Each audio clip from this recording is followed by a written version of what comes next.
దేవుని నామానికి స్తోత్రములు. మీ అందరికీ నా వందనములు. మత్తయి సువార్త 4వ అధ్యాయమును ధ్యానించుకుందాము.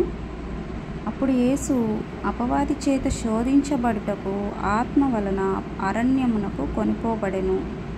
40 దినములు 40 రాత్రులు ఉపవాసం ఉండిన పిమ్మట ఆయన ఆకలిగొనగా ఆ శోధకుడు ఆయన యొద్దకు వచ్చి, నీవు దేవుని కుమారుడవైతే ఈ రాళ్ళు రొట్టెలుగనగునట్లు ఆజ్ఞాపించమనెను. అందుకు ఆయన, మనుష్యుడు రొట్టె వలన మాత్రం కాదు గాని దేవుని నోట నుండి వచ్చు ప్రతి మాట వలన జీవించును అని వ్రాయబడి ఉన్నదనెను. అంతటా అపవాది పరిశుద్ధ పట్టణమునకు ఆయన తీసుకొని పోయి దేవాలయ శిఖరమున ఆయనను నిలవబెట్టి, నీవు దేవుని కుమారుడవైతే కిందికి దుంకుము, ఆయన నిన్ను గూర్చి తన దూతలకు ఆజ్ఞాపించును, నీ పాదం ఎప్పుడైనను రాతికి తగలకుండా వారు నిన్ను చేతులతో ఎత్తుకొందురు అని వ్రాయబడి ఉన్నదని ఆయనతో చెప్పాను. అందుకు యేసు, ప్రభువై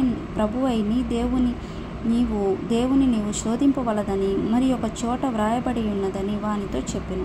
మరలా అపవాది మిగులు ఎత్తైన ఒక కొండ మీదకి ఆయనను తోడుకొని పోయి ఈ లోకరాజ్యములన్నిటినీ వాటిని మహిమను ఆయనకు చూపి, నీవు సాగిలపడి నాకు నమస్కారము చేసిన ఎడల వీటన్నిటినీ నీకు ఇచ్చేదనని ఆయనతో చెప్పగా, యేసు వానితో, సాతానా పొమ్ము, ప్రభువైన నీ దేవునికి మొక్కి ఆయనను మాత్రము సేవింపవలెను అని వ్రాయబడి ఉన్నదనెను. అంతటా అపవాది ఆయనను విడిచిపోగా, ఇదిగో దేవుని దూతలు వచ్చి ఆయనకు పరిచర్య చేసిరి. యోహాను చెరపట్టబడెనని యేసు విని గలిలయకు తిరిగి వెళ్ళి నజరేతు విడిచి జెబూలూను నఫ్తాలియ దేశముల ప్రాంతములలో సముద్ర తీరమందలి కపెర్నహూమునకు వచ్చి కాపురం ఉండెను.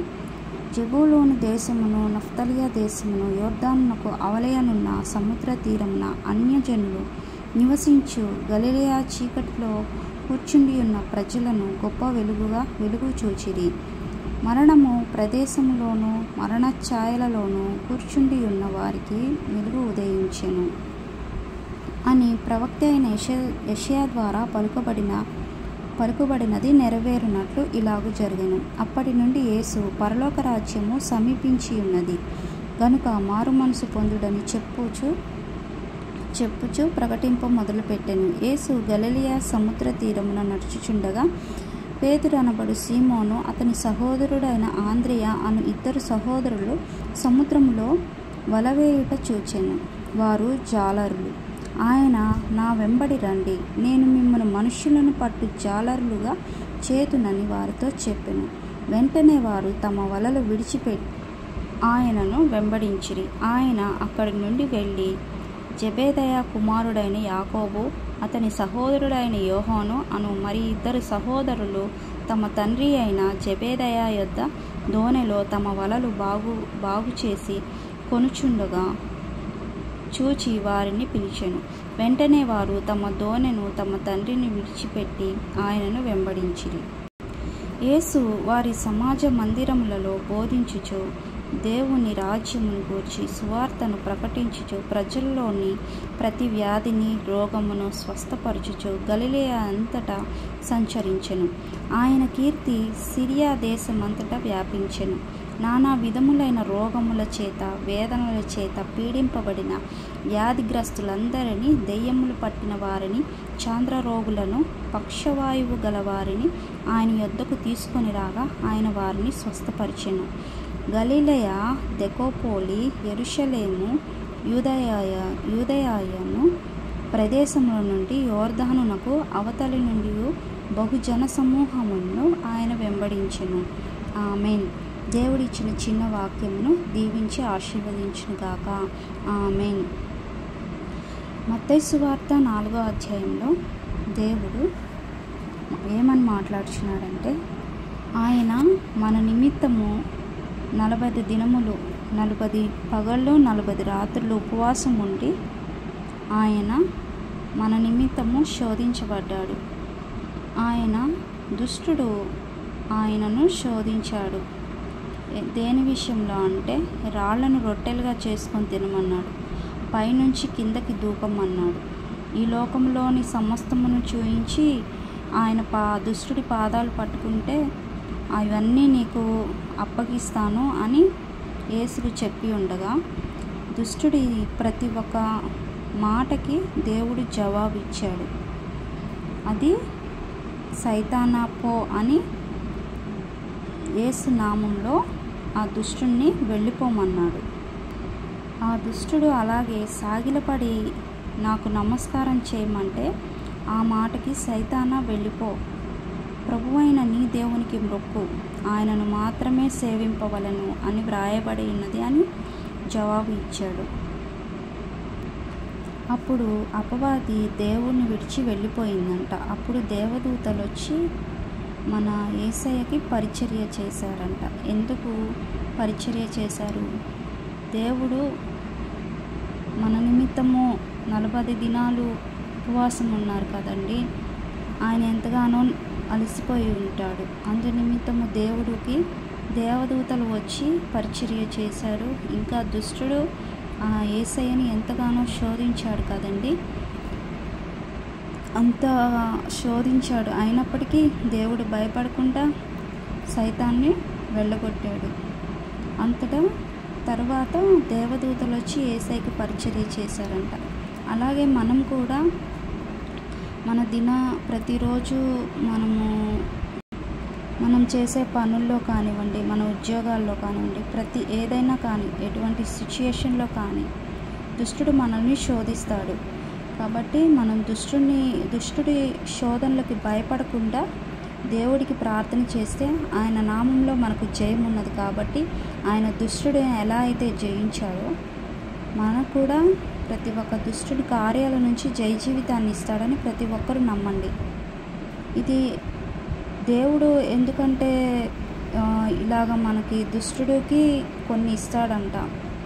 నా బిడ్డలు నువ్వు ఎంత శోధించినా నన్ను విడిచిపెట్టడు, నువ్వు ఎంతగా ద్వేషించినా ఎంత శోధించినా నా బిడ్డలు నన్ను విడిచిపెట్టడు అని దేవుడే సైతానికి మన మీద అధికారం ఇచ్చే సందర్భాలు కూడా మనం బైబిల్లో చూస్తున్నాం. కాబట్టి ఎటువంటి శోధనలు వచ్చినప్పటికీ భయపడకుండా మోకరించి దేవుణ్ణి ప్రార్థిద్దాం. దేవుడు సమస్తమును సమకూరుస్తాడు. అంతటి దేవుడు ఇంకా పరలోక రాజ్యము సమీపించుచున్నది. కాబట్టి మనమందరము సిద్ధపడాలని ప్రకటించాడంట. మారు మనసు పొందుకోండి ప్రతి ఒక్కరూ. దేవుని రాజ్యం సమీపిస్తుంది. అందరూ మారాలి. అన్నీ చెడ్డ వ్యసనాలు కానీ ఏదైనా కానీ చెడుకి సంబంధించి అన్నీ విడిచిపెట్టుకొని మన మనసు మారు మనసు అంటే ఏంటి? మారు మనసు పొందుకొని రక్షింపబడాలి. మారు మనసు అంటే మన పాత మనసు విడిచిపెట్టాలి. పాత మనసు అంటే అది ఒక త్రాగుడు కానీ, దొంగతనం కానీ, వ్యభిచారం కానీ, నరహత్య కానీ, ఈ లోకానుసారంగా ఉండే ఈ లోకాశలు కానీ, లోక ఇచ్చలు కానీ, కోరికలు కానీ మనలో నుంచి విడిచిపెట్టాలి. దాన్ని మారు మనసు అంటారు. మన మనసు పూర్తిగా దేవుని వైపు త్రిప్పబడాలి. ఒకవైపు దేవుని వైపు త్రిప్పబడినాక మళ్ళీ మన మనసు మార్చుకోకూడదు. అలాగా మారకుండా దేవుడే మనకి శక్తిని ఇస్తాడు. దాన్ని మారు మనసు అంటారు. మారు మనసు పొందుకొని రక్షణ మార్గంలోకి రమ్మంటున్నాడు దేవుడు. రక్షణ అంటే ఏంది? బాప్తీసము. ప్రతి ఒక్కరూ దేవుని నామంలో బాప్తీసం తీసుకోవాలి. బాప్తీసం కూడా ఒక పరిశుద్ధంగా ఉండి తీసుకోవాలి. లోకానుసారంగా ఉండి బాప్తీసం తీసుకోకూడదు. ఒకసారి వద్దు అనుకొని ఈ లోకంలో ఉన్న సమస్తము వ్యర్థం అనుకొని ఎంచుకొని ఈ లోకాన్ని విడిచిపెట్టి దేవుని నామంలో బాప్తీసం తీసుకోవాలి.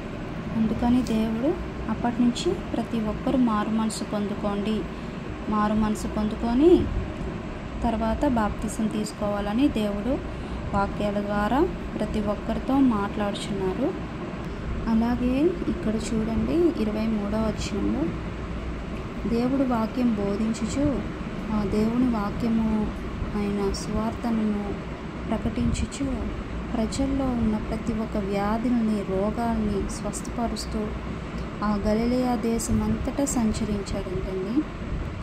దేవుడి ఆనాడు ఒక మానవ రూపంలో ఉన్న దినాలలో ప్రతి ఒక్కరిని, అనారోగ్యంతో ఉన్న ప్రతి ఒక్కరిని స్వస్థపరిచాడండి.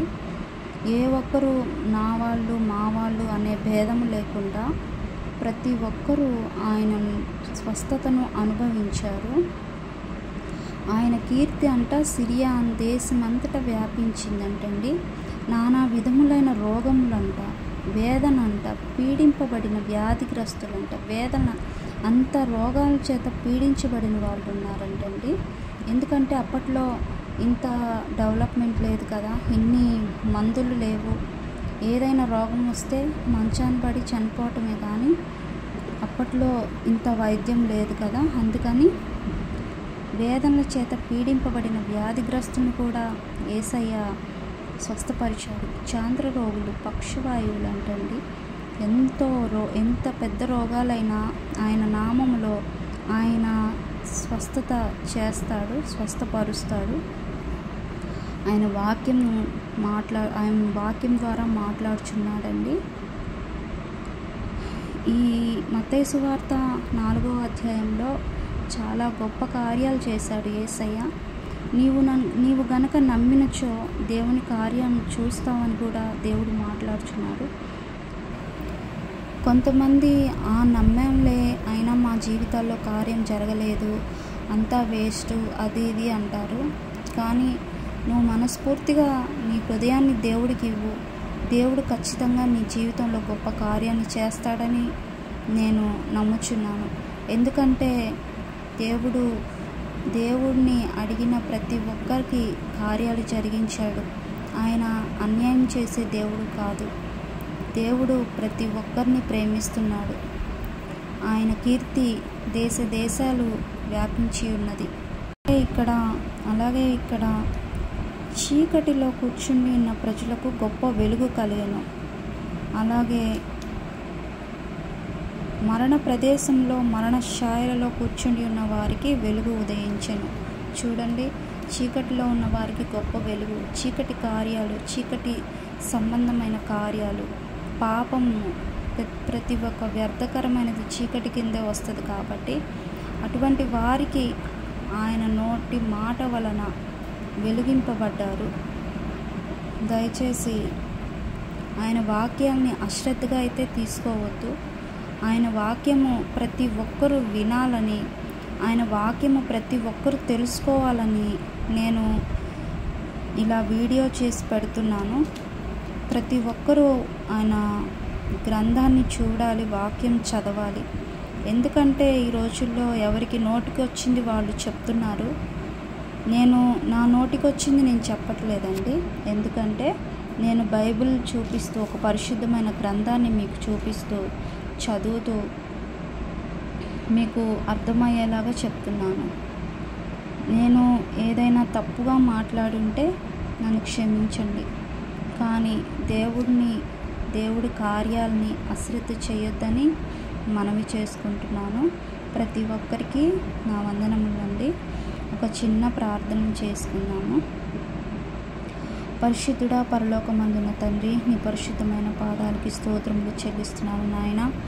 దేవా, ఎవరైతే లైవ్ ద్వారా నాయన, ఎవరైతే యూట్యూబ్లో తండ్రి నీ వాక్యాన్ని వింటున్నారో జ్ఞాపకం చేసుకోండి. ప్రతి ఒక్కరి హృదయాన్ని తాకండి, ప్రతి ఒక్క మనస్సును తాకండి. నీ వాక్యము అయ్యా సజీవము గలది.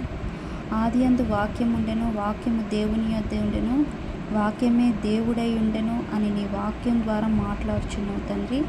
దయచేసి ప్రవ్వా, యేసయ్య, ఈ వాక్యము నీవే కాబట్టి ఈ వాక్యం ద్వారా ప్రతి బిడతో మాట్లాడమని, ఉన్నది ఉన్నట్టుగా నా తండ్రి నీ వాక్యము చూపిస్తుండగా ప్రతి ఒక్క నేత్రము, ప్రతి ఒక్క మనస్సు నీ వాక్యము వైపు ఆకర్షించబడాలని, ప్రతి ఒక్క యవ్వనస్తులు, వృద్ధులు నాయన, ప్రతి ఒక్కరూ నాయన యేసయ్య, అయ్యా ప్రతి ఒక్కరు చదువుకున్న ప్రతి ఒక్కరు, చదువులేని ప్రతి ఒక్కరు నీ వాక్యము చూడాలి, చదవాలని, వినాలని నాయన నేను కోరుకుంటున్నాను తండ్రి. నాకున్న నా తండ్రి ప్రయాస వ్యర్థం కాకుండా, నేను చేస్తున్న పని వ్యర్థం కాకుండా నలుగురు నీ వాక్యం వినులాగు సహాయం ఇచ్చేయమని వేడుకుంటున్నాను.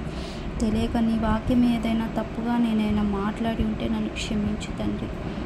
నీకే కృతజ్ఞతాస్తుతులు, స్తోత్రములు చెల్లిస్తూ ప్రతి ఒక్కరిని దీవించి ఆశీర్వదించమని నజరేయుడని యేసు నామములో ప్రార్థిస్తున్నాను తండ్రి. ఆమేన్, ఆమేన్, ఆమేన్. అందరికీ వందనాలు.